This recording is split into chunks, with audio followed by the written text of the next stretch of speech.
সেদিন আমরা হঠাৎ করেই মমিনে চলে যাই। আর মমিন কিন্তু আমার খুবই ভালো লাগে। বিশেষ করে মমিনের বাটার নানটা খুব ভালো লাগে। আর মমিনের ভিউটাও অনেক সুন্দর। আর চারপাশটা এত ভালো লাগে, গাছগাছালি দিয়ে সাজানো গোছানো, একদম পয় পরিষ্কার। মনে হচ্ছে একটা বাহিরের জগতে চলে আসছি।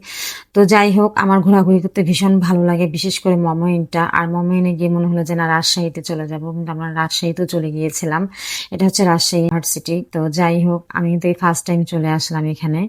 আর আমার খুবই ভালো লাগতেছিল। আর ফার্স্ট টাইম যখন নতুন নতুন জায়গায় যাবেন, ওই জায়গাগুলো দেখতে ভীষণ ভালো লাগে। তো স্বার্থপর মানুষগুলোর সাথে ঘোরাঘুরির চেয়ে আমার মনে হয় কি নিজের হাজবেন্ডের সাথে একা একা ঘোরা অনেক ভালো। কারণ আপনি কাকে বিশ্বাস করবেন, যাকে বিশ্বাস করবেন সেই আপনাকে আঘাত করবে, আপনার দুর্বল জায়গাগুলো নিয়ে কথা বলবে। আবার অন্যজনের কাছে ভালো হওয়ার জন্য আপনার তেমন কিছু উল্টাপাল্টা কথা লাগাই দিবে। যে মানুষ আপনার মূল্য বুঝতে পারে না, তার কাছে আপনি নিজেকে প্রমাণ করতে যাবেন না। কারণ একজন অন্ধ মানুষের কাছে আয়নার কোনো মূল্য নেই। আর যে আপনাকে বুঝতে চায়, তার কাছে নিজেকে প্রমাণ করার প্রয়োজন হয় না।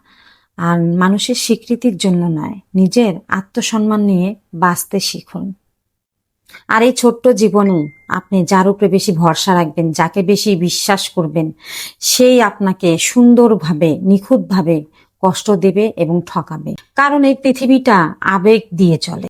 আজকালকার মানুষগুলো যদি একটু বিবেচনা করে কথা বলতো, তাহলে না কেউ কাউকে কষ্ট দিত না, একে অপরের প্রতি সম্মান। তো সবাই ভালো থাকবেন, সুস্থ থাকবেন। আল্লাহ হাফেজ।